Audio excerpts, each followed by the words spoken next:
USA के साथ एक ट्रेड डील करी है और दबाव में आकर के करी है। सबसे ज़्यादा बड़ा नुकसान इस डील का जो है किसान को है, और किसान में भी पर्टिकुलर 2 स्टेट को, 3 स्टेटों को बहुत ज़्यादा बड़ा नुकसान है। जम्मू कश्मीर को नुकसान है, हिमाचल को नुकसान है, उत्तराखंड को नुकसान है। जहाँ सेब का उत्पादन करने वाला किसान है उसके ऊपर सबसे बड़ी मार पड़ेगी। हमारे और अमेरिका में खेती करने वालों में बहुत बड़ा अंतर है। हमारा जो देश है वहाँ 65% के करीब लोग जो है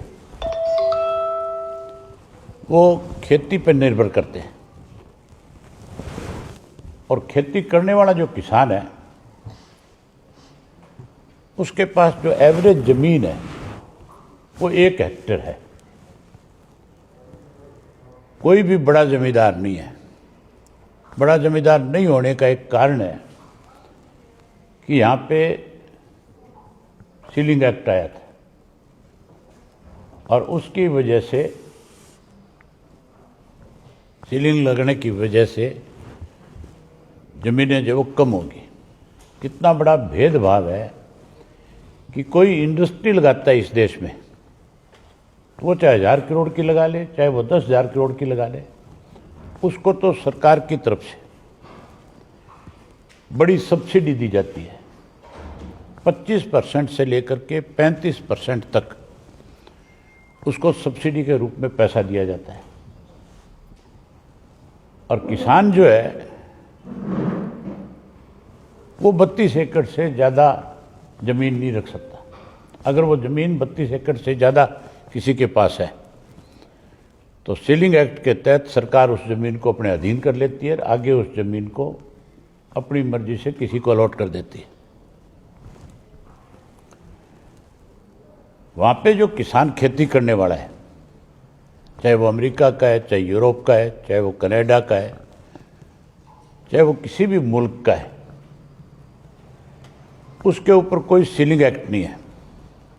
और वहाँ 8% लोग सिर्फ खेती करने वाले हैं। उनके पास हजारों एकड़ के फार्म है। वहाँ पे जो सरकार है, किसी भी किसान का 1 पैसा भी खा नहीं सकते। उसका एक कारण है कि जो हजारों एकड़ का किसान है उसकी पहुंच बड़ी है। उसको पता है तुझे सब्सिडी के रूप में कितना पैसा मिलना है, उसे ये पता है कि तेरी फसल के दाम तुझे कितने मिलने हैं। वहाँ पे अगर किसान की फसल खराब हो जाती है तो फिर सरकार की जिम्मेवारी है कि एवरेज यील्ड निकाल करके उसको उतना पैसा उसके खाते में दे, ताकि वो किसान अगली फसल सरकार को बो करके दे सके। हमारे यहाँ पे किसी की फसल खराब हो जाती है तो उस पर कैप लगा दिया, ये कह दिया कि किसान की फसल अगर खराब हुई है तो पूरे गांव के किसान की फसल खराब होगी तो ही उसको उसका मुआवजा मिल सकता है। और वो मुआवजा भी अलग अलग कंपनियों को दे दिया। वो उनकी मर्जी है वो किस तरह का सर्वे कराएं। वो अपनी सर्वे रिपोर्ट तैयार करा करके किसको कितना पैसा दे ना दे, अपनी मर्जी से कुछ भी लिख करके उसमें रुकावट पैदा कर देता है। हम कोई चीज़ यहाँ से निर्यात करते हैं तो हमारे निर्यात के ऊपर कोई गारंटी नहीं है कि हम जो चीज़ निर्यात कर रहे हैं वो उस मुल्क तक पहुँच जाएगी और उस मुल्क में बैठी कंपनी हमारी उस फसल को, हमारी उस निर्यात को खरीद लेगी। होना ये चाहिए कि अगर मान लो मैं अपनी गेहूँ किसी कंट्री में भेजता हूँ, अपना फ्रूट किसी कंट्री में भेजता हूँ, तो मुझे यहीं से ही उसके सर्टिफिकेट मिलना चाहिए उस कंपनी की तरफ से, ताकि वो मेरे वहाँ पहुँच के ऊपर ये ना कह सके कि आपका माल सही नहीं है। यहीं उसकी पेमेंट होनी चाहिए। हम कोई चीज़ इंपोर्ट करते हैं, उस पर हमें एडवांस पैसा देना पड़ता है। अगर एक्सपोर्ट करते हैं हम अपना कुछ, तो हमें फिर वेट करनी पड़ती है।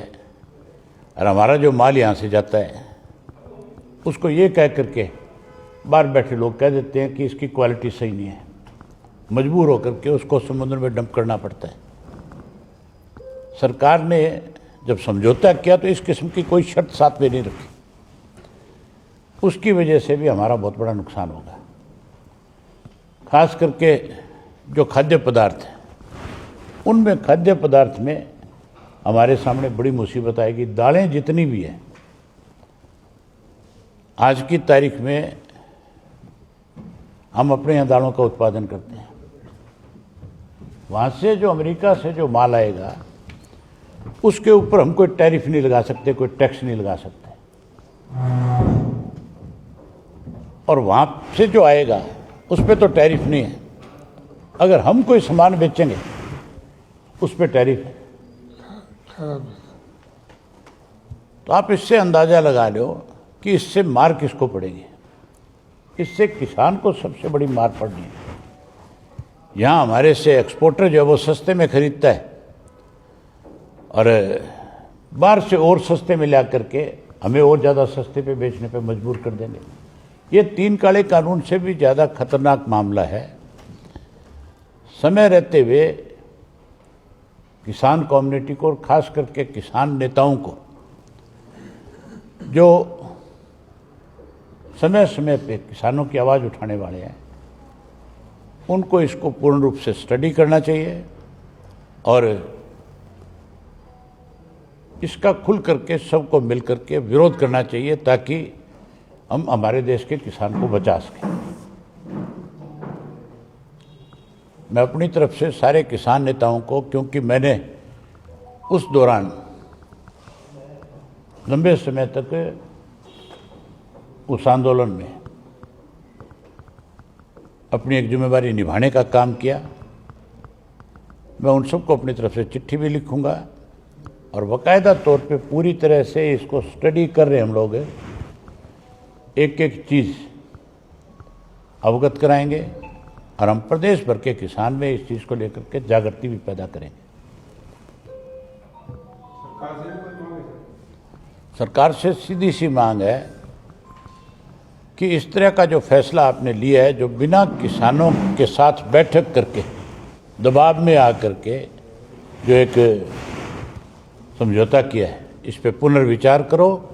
अदरवाइज किसान देश का जो है फिर मजबूर होकर के सरकार के खिलाफ सड़कों पे आएगा और फिर से बड़ा आंदोलन खड़ा कर देगा। जो भी फैसला किसान यूनियन में बैठ करके आपस में इस पे लेगी, हमारी पार्टी पूर्ण रूप से इस मामले में उनके साथ खड़ी होगी। इस पूरे मामले में सरकार का कई बार बयान आया है और उसका कहना है कि कृषि को अमेरिका के साथ जो डील हुई उससे बाहर जो रखा गया है। हाउस में भी, संसद में भी जो है मंत्री पीयूष गोयल हैं, उन्होंने भी कहा संसद में इसके ऊपर पूरी तरह से चर्चा ही नहीं हो सकी। संसद में तो चर्चा इसलिए नहीं हो सकती कि स्पीकर का जो रवैया था अब की बार का, आपने अनेक मेंबर पार्लियामेंट को देखा होगा जो बाहर खड़े होकर के ये कह रहे थे कि हमें अब की बार बोलने का ही मौका नहीं दिया गया, जबकि पार्लियामेंट के अंदर तो 100 से ज़्यादा पार्टियों के लोग हैं, अलग अलग राजनीतिक दलों में। जब कभी भी इस तरह के इश्यूज़ के ऊपर आपस में चर्चा हो तो फिर खुला समय मिलना चाहिए। ये देश से जुड़ा हुआ मामला है, ये किसान वर्ग से जुड़ा हुआ मामला है। जो 65% लोग हैं, ये उनके भविष्य की बात है। आप अपनी असेंबली में देख लो, गवर्नर एड्रेस के ऊपर मुश्किल से मेरे ख्याल एक मेंबर को ये 5 मिनट का समय देंगे। गवर्नर एड्रेस जो है, आप अगर उसको पूरा पढ़ते हो तो उसको पढ़ने में भी 1 घंटा समय लगता है, और आप उसके ऊपर चर्चा में हिस्सा जब लेते हो तो केवल 5 मिनट। कितने इश्यूज होते हैं गवर्नर एड्रेस पे, हर चीज़ को सरकार अपनी बड़ाई करवाती है कि हमने ये किया है, हमने ये किया है। तो सरकार की कमियां और खामियां आप निकालोगे, बताओगे, सरकार को सचेत करोगे इस बात के लिए कि आपको अधिकारी गुमराह कर रहे हैं, तो उसके लिए क्या आपको 5 मिनट का समय मिलना चाहिए? इस पर खुल करके चर्चा हो तभी जा करके सारी चीज़ें आएगी। ये जो मामला है ट्रेड वाला, इस पे तो सरकार ने चर्चा कराई नहीं। जो मेंबर्स इस पे बोलना चाहते थे उन्हें बोलने की बजाय ये कह करके कि भी कुछ सांसद शोर मचा रहे हैं और इसको सस्पेंड करते रहे, हाउस को स्थगित करते रहे। ये कौन सा तरीका है? आपने पहले जब ये ट्रेड करनी थी उसके साथ, तो उससे पहले सारे सांसदों को आपने कॉन्फिडेंस में क्यों नहीं लिया? आपने बताया क्यों नहीं कि हम ट्रेड करने जा रहे हैं, इस तरह का समझौता करने जा रहे हैं? ये सारी चीज़ें पहले चर्चा का विषय होनी चाहिए थी। सर, कांग्रेस एमपी कुमारी सहगल ने संसद में किसानों का मुद्दा उठाया और आप कृषि मंत्री, केंद्रीय कृषि मंत्री शिवराज चौहान ने खुद जवाब दिया है कि हरियाणा के 25 लाख किसानों पर 60,000 करोड़ से ज़्यादा कर्ज है। तो कुमार सहगल ने भी कहा कि मुआवजा नहीं मिल रहा है। अल्लाह करो। और आप ये देखो ना, एक तरफ तो केंद्र की सरकार ये बात स्वीकार करती है कि 60,000 करोड़ का कर्जा हमारे हरियाणा प्रदेश के किसानों के ऊपर है, दूसरी तरफ 4 लाख करोड़ का कर्जा जो है प्रदेश की सरकार के ऊपर है। और आप ये कहते हो कि हमने बहुत विकास कराया है। विकास कहाँ कराया है? अगर विकास होता तो फिर कर्जा थोड़ा ही होता। इसका खास करके नुकसान जो है डेयरी उत्पादन पे होगा, और डेयरी उत्पादन कौन करता है? छोटा किसान। हर गांव के अंदर जो गरीब आदमी है, जिसका पास जमीन नहीं है, जो अपने घर का गुजारा करने के लिए 2 या 3 पशु रखता है और उस पशु से दूध का उत्पादन करके उसको बेच करके कहीं अपने बच्चों का पालन पोषण करता है, उसको उसका सबसे बड़ा नुकसान हो जाएगा। डेयरी के साथ साथ जो कॉटन की खेती करने वाले लोग हैं, इसमें पंजाब, हरियाणा, राजस्थान, ये 3 स्टेट सबसे ज़्यादा, गुजरात, महाराष्ट्र, ये बहुत प्रभावित होगी कॉटन से, क्योंकि वहाँ की जो कॉटन है अमेरिका की जो है वो हमारे से बहुत ज़्यादा बेटर है, बहुत ज़्यादा अच्छी है। हमारे पास तो सबसे बड़ी दिक्कत कॉटन में इसलिए आज है कि कॉटन का सीड जो है, जो हमें बाहर से मिलना चाहिए, उस पर बैन लगा हुआ है। गुजरात की कंपनियां जो है अपनी मर्जी, मनमर्जी तरीके से हमारे को कॉटन का सीड, अपना सीड जो है लेने पे मजबूर करती है। उस सीड को हम जब बोते हैं तो एक समय ऐसा आता है कि खड़ी फसल जो है 2-4 दिन में ही बिल्कुल ख़त्म हो जाती है। जो 4 दिन पहले ऐसी दिखाई देती है कि अब की बार तो ये 25, 30, 40 मन तक भी हो सकती है, लेकिन 2-3 दिन में ऐसी बीमारी आती है कि उसके सारे पत्ते जो हैं, जैसे किसी ने आग लगाई हो, इस तरह से नीचे से झुलस जाते हैं। उसका जो टिंडा होता है जिसमें से कॉटन पैदा होती है, उसमें एक सुंडी आ जाती है, पिंक सुंडी के नाम से, वो उसको अंदर ख़त्म कर देती है। उसका कोई इलाज नहीं है। जबकि पाकिस्तान है कॉटन के मामले में हमारे मुल्क से आगे है। वहाँ 80 मन एकड़ की कॉटन होती है, क्योंकि उनके यहाँ पे सीड जो है वो एडवांस आता है। उनके यहाँ सीड पे पाबंदी नहीं है, हमारे यहाँ पे पाबंदी, हम इंपोर्ट नहीं कर सकते। जिस चीज़ से हमारा उत्पादन बढ़े वो हम इंपोर्ट नहीं कर सकते, और हमें मजबूर होकर के जो सरकार ने तय कर रखा है उन कंपनियों से लेना पड़ता है। ना हमें अच्छा सीड उपलब्ध होता है और ना ही हमें अच्छी कीड़े मार दवाइयाँ उपलब्ध होती हैं, वो भी डुप्लीकेट है। उसका खामियाजा जहाँ हमें भुगतना पड़ रहा है वहीं अब इसका खामियाजा भी हमें भुगतना पड़ेगा। जेनेटिक वीज जो है उसका यूएसए में उत्पादन है, वो हम ले नहीं सकते, वो इंपोर्ट नहीं कर सकते। एमएसपी जो है उसकी कोई गारंटी नहीं है, एमएसपी हमें मिलती नहीं। कहते तो हैं कि 24 फसलों पे एमएसपी देते हैं। पूरे देश के अंदर केंद्र की सरकार की जिम्मेवारी है, जब एमएसपी तय करती है तो किसान के पूरे देश की फसल को खरीदा जाए। स्टेट में नहीं, एक हरियाणा स्टेट जैसे से नहीं खरीद सकते तो देश से तो खरीदना बहुत बड़ी बात है। ये सारी चीजें जो है हमारा पहले नुकसान कर रही है, अब ये आने के बाद बहुत बड़ा नुकसान हो जाएगा। तो लीगल ऑप्शन भी देखी जा रही है पार्टी की तरफ से कि इसमें लीगली इसको चैलेंज किया जाए, क्योंकि बीजेपी कहती है कि अभी ड्राफ्ट नहीं डिटेल के पास है, सिर्फ नहीं तो फिर जब ड्राफ्ट नहीं किया तो फिर समझौता क्यों किया?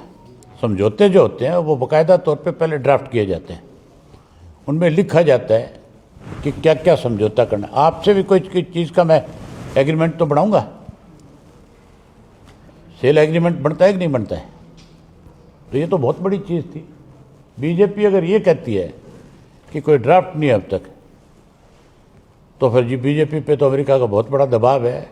क्या मजबूरी है प्रधानमंत्री की ऐसी, जो बिना ड्राफ्ट तैयार किए बिना उसने समझौता कर दिया? फिर उस पर किस चीज़ की चर्चा है? लीगली भी सर चैलेंज किया जाए, लीगली तौर पर हम इसको लीगली देखेंगे। पहले एक चिट्ठी हम अपने सारे किसान नेताओं को लिखेंगे, इसको सारे को अच्छी तरह स्टडी करके उनका क्या व्यू आता है। अगर इसके लिए कहीं कल को फिर से सड़कों पे उतरना पड़ा तो हम पीछे नहीं हटेंगे। आपके माध्यम से प्रदेश के बुजुर्गों को बधाई देता हूं कि हमारे प्रदेश का बुजुर्ग लामबंद हुआ, जिसकी पेंशन काटी गई थी 74,000 से ज़्यादा लोगों की। उन्होंने इंडियन नेशनल लोकदल पार्टी पे भरोसा जता करके और अपने वीडियो डाल दिए थे कि हम 20 तारीख को आएंगे और सरकार को मजबूर कर देंगे इस बात के लिए कि वो बुजुर्गों को दी हुई सम्मान पेंशन चौधरी देवीलाल की उसको बहाल करे और 200 रुपये अनाउंसमेंट के हिसाब से जो मुख्यमंत्री के थे वो भी दे। और सरकार को मैंने आपके माध्यम से चेतावनी दी थी, जिस दिन हमने प्रेस कॉन्फ्रेंस करके ये कहा था कि मुख्यमंत्री जो है लोगों को गुमराह करने के लिए झूठ का सहारा ले रहे हैं। अब मुख्यमंत्री से विधानसभा में हम ये बात पूछेंगे, हमारे एमएलए जो है, कि आपने ये कहा था कि 1,05,000 बुजुर्गों की डेथ होगी, इसके लिए पेंशन रुक गई, काटी गई। तो फिर अगर बुजुर्ग 1,05,000 मर गए थे तो फिर आपने सबकी पेंशन जारी कैसे कर दी? फिर आपने ये कैसे कह दिया कि उन 75,000 बुजुर्गों की, 72,000 बुजुर्गों की जिनकी पेंशन रोकी गई थी उनको भी दे दी जाए? इसका मतलब आपने बहुत बड़ा झूठ बोलने का काम किया था। इससे ज़्यादा मेरे ख्याल मुख्यमंत्री के पद पर रह करके उस पद की गरिमा को कोई कम नहीं कर पाया होगा जितना इन्होंने कर दिया। हम बाकायदा तौर पे इस पे काम रोको प्रस्ताव देंगे और इस पे चर्चा करवाने पे सरकार को मजबूर करेंगे। विजय दिवस मनाने हैं? बुजुर्ग विजय दिवस भी मनाने की तैयारी 20 तारीख को बुजुर्ग विजय दिवस मनाएंगे और वहीं हम सरकार को हाउस में ये पूछेंगे कि आपने पेंशन किस आधार पर रोकी, क्या क्राइटेरिया था? जो इनके मंत्री बड़बोले बोल रहे थे, जो कह रहे थे हमें 48 साल वाले को कैसे दे दें, अब उससे पूछना मिले जब हाउस में तो हम पूछेंगे, तुम भी पूछ लेना कि तू कह रहा था ना पेंशन में जांच कराएंगे, अब नाक रगड़ना पड़ा कि नहीं रगड़ना पड़ा? 200 साथ में देने पड़े कि नहीं देने पड़े? अगर हमारे जो लिए हुए फैसले हैं उनको कहीं भी रुकावट पैदा करने की कोशिश इस सरकार ने करी तो सरकार को हर दफा इसका खामियाजा भुगतना पड़ेगा। सर, युवाओं का मुद्दा जो है वो लगातार चल रहा है भर्ती को लेकर, HPSC को लेकर भी जो है आपका क्या स्टैंड है? हमने कॉलिंग अटेंशन उसके लिए देंगे, हम इस पे भी हाउस में चर्चा करेंगे। आप पर्ची और खर्ची की बात करते हैं कि बिना पर्ची और बिना खर्ची की सरकार है। खेमका जब एसीएस था इस डिपार्टमेंट में आपके वेयर हाउसिंग का, तो उसने 100 और कुछ लोगों की भर्ती करी थी बिना किसी नोटिस के बिना,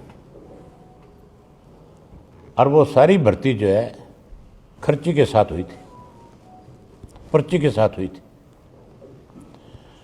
उसके ऊपर कोर्ट ने सरकार की तरफ से ये पूछा कि आप इस पे क्या कहना चाहते हो, ये भर्ती ठीक है या गलत है? बिना कोई एडवर्टाइजमेंट के बिना, बिना किसी नोटिस के बिना कोई भी अगर भर्ती की जाती है तो सरकार उस भर्ती को करती है तो फिर लोग उसको चैलेंज करते हैं और सरकार को उस पर जवाब देना पड़ता है। सरकार ने कोई जवाब देने की बजाय चुप होगी, साइलेंट होगी, खेमका को बचाने के लिए और अपने आप को बचाने के लिए।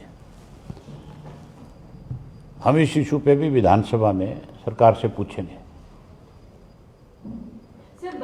हम अपने नौजवानों के भविष्य के साथ सरकार को खिलवाड़ नहीं करने देंगे। बजरंग पुनिया का एक बयान सामने आया है जिसमें उन्होंने देश में खेल के भविष्य का सवाल उठाया। उन्होंने कहा है कि अच्छे खिलाड़ी जो है वो विदेशों में जा रहे हैं, तो इसलिए बेहतर नीति जो है खिलाड़ियों के लिए भी और कोचेस के लिए भी प्रदेश में बनाई जानी चाहिए। इस पर आप बीजेपी तो कैसे प्रदेश के